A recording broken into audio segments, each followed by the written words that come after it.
Bonjour, aujourd'hui je voudrais parler et travailler sur les formules telles que les sommes conditionnelles ou conditionnées. Euh, il y a souvent on a des problématiques où on ne veut compter ou comptabiliser que certaines valeurs dans notre tableau Excel, et c'est ce sur quoi je voudrais travailler aujourd'hui pour bien les expliquer, bien les décortiquer et pouvoir voir un cas d'emploi intéressant euh, par la suite. Et donc pour ça, on va travailler sur la formule, la formule de calcul SOMSI, euh, et voir une évolution. Donc le SOMSI va nous permettre de traiter avec une somme avec un seul critère, et on va voir qu'on peut éventuellement avoir plusieurs critères. Donc un des cas assez facile, c'est de se dire ben voilà, qu'on a des clients, que chacun de ces clients a des factures, et on est dans la situation où on souhaiterait savoir pour chaque client combien il y a eu de factures. Donc on peut soit rajouter un filtre et faire des sommes à la main, soit effectivement se monter un petit tableau juste à côté avec le nom des clients, et puis ici on aura un total en fonction de chaque client. Donc on va prendre ici la compagnie A, compagnie B, etc.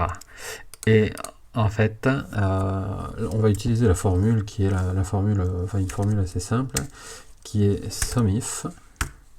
Et donc, comment est-ce qu'elle est composée cette formule? Donc c'est SOMSI en français. C'est une plage de valeur, donc la plage de valeur sur laquelle on va regarder le critère lui-même, et la plage de valeur sur laquelle il va falloir sommer. Donc ici, notre valeur, on va rechercher nous parmi la liste des clients. D'accord? Donc on va prendre l'intégralité. Ensuite, le critère, c'est qu'on veut que ce soit égal à notre deux colonnes, et on va sommer sur cette valeur-là. Voilà, tout simplement. Et donc là, alors oui, effectivement, j'ai une erreur, puisqu'en fait, il ne faut pas, je veux pas que ce soit égal à, mais c'est le égal est déjà sous-entendu. Voilà, et donc là, ça me somme directement. Donc, faut faire attention, puisque là, j'ai mis que des cellules relatives, donc si j'incrémente, si je décale, ça va partir bizarrement. Mais donc, ce que je vais faire, c'est que je vais fixer, grâce au dollar, les valeurs. Hop, et comme je décale en colonne, il faut que je m'assure de fixer également les colonnes, parce que sinon ça va partir n'importe comment. Voilà, et donc là, si je fais ça, je me rends compte que j'ai 1200, et donc effectivement le client B je l'ai qu'une fois, donc c'est facile à faire. On va le faire avec la compagnie E qui en a plusieurs. Voilà, et donc là on voit que ça nous fait tout de suite le total, et c'est assez sympa. Par contre, une chose qui va être intéressante, c'est de faire évoluer un peu ça. Donc comme vous voyez, à chaque fois je mets en format, comme ça vous voyez également toutes les manipulations. Oh pardon, c'était pas ça que je voulais. Vous voyez les manipulations qu'on peut faire pour mettre en format et que ce soit assez sympa.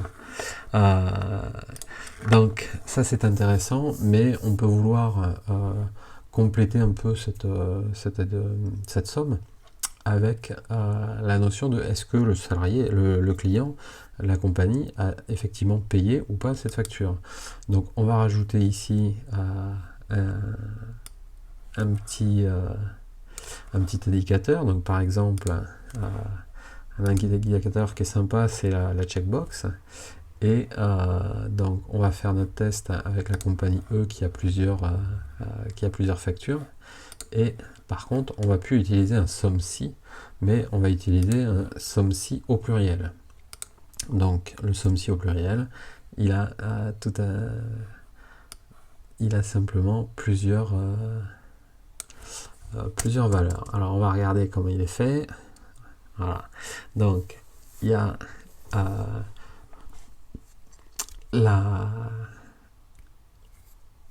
comment ça s'appelle, la plage de valeurs sur laquelle on veut sommer et le premier critère, et enfin ensuite le critère, le premier critère, la plage de valeur du premier critère et le premier critère, ensuite la plage de valeur du second critère et le second critère. Donc là ce qu'on va vouloir, c'est sommer. Donc on est toujours sur notre colonne B2, hop, je vais le mettre comme ça, B2 jusqu'à B19. Qu'est-ce que j'ai dit? J'ai dit B $19. Donc là on voit au passage que les notifications ça dérange. Donc ma plage de critère numéro 1, ça va être le $A2 $A 19. Donc là vous voyez que je fixe uniquement la première valeur, et mon critère ça va donc être mon F2. Mon deuxième critère, ma deuxième plage de critères, ça va donc être alors je vais minimiser ça, ça va donc être ma colonne C. Donc je vais vouloir C2, hop là, j'ai dit que je fixais la colonne C2 $C. Alors là par défaut il va jusqu'en bas, nous ça nous intéresse pas, le tableau s'arrête à 19, on pourrait actuellement aller jusqu'en bas mais ça nous intéresse pas. Donc C2 C19, comme ça je fixe la valeur, et là ce que je vais vouloir c'est d'interroger, de sommer les valeurs, les plages qui sont égales à vrai. Et donc si tout va bien, je fais entrer, là je trouve 0, effectivement la compagnie A j'ai rien, si à l'inverse je clique, paf, là je vois que ça fait la somme. Et donc je vais incrémenter ça, tac, et donc là je vois que ça me permet d'avoir une somme conditionnelle qui me permet de faire un suivi en fonction de critères multiples. Et donc si vous avez d'autres critères, rien ne vous empêche d'en rajouter, parce que vous voyez là c'est point, sous-entendu il peut y avoir d'autres critères. Après bon, il faut par mesure de maintenance ou de maintien, faut essayer de limiter le nombre de critères, parce qu'après ça devient vite imbuvable. Voilà, donc on a vu ces deux formules qui sont très sympathiques, qui permettent de faire des sommes conditionnées qui sont du coup assez sympas. Et en fait ce qu'il faut savoir, c'est qu'elles ont elles ont des cousines, ces formules de calcul, puisque elles vont alors pour faire marcher la cousine, on va pas faire comme ça, je vais copier-coller la formule de calcul tout simplement, voilà, paf, comme ça je garde la même formule de calcul, et en fait à la place du sum if, je vais mettre un count if, et donc je vais tout simplement compter les formules, les plages de valeurs, mais par contre là du coup il n'y a plus besoin de la plage de somme, mais uniquement de la plage de valeurs. Donc là ce qui va se passer, c'est qu'on va compter le nombre de clients, donc j'ai plus besoin de cette plage, de cette zone de facture, voilà. Donc là je vais compter le nombre de clients qui correspondent à compagnie A, et pour lequel j'ai une valeur true, donc c'est un seul. Alors forcément ici c'est pas très intéressant, ce qui va peut-être nous intéresser c'est pour la compagnie E. Donc je vérifie ma formule, donc je suis bien en train de compter ici avec les C qui sont égales à true, voilà, et la compagnie E qui est ici, pour l'instant j'en ai une, et c'est vrai, et dès que j'active ici, j'ai bien la deuxième qui se met, et j'ai la somme qui se met. Donc ça peut être, voilà, ici ça peut être le nombre de factures par client que je vais chercher. Donc voilà, c'est ces quatre formules qui sont très utilisées, et on voit d'ailleurs que Google Sheet utilise ces formules dans un template. Je vous ai dit que régulièrement je ferai un parallèle avec les templates où j'analyserai des templates. Ici dans cette colonne, ce qu'on constate, c'est que Google utilise le compte ci. Donc là, ça va chercher la valeur L dans toute cette ligne-là.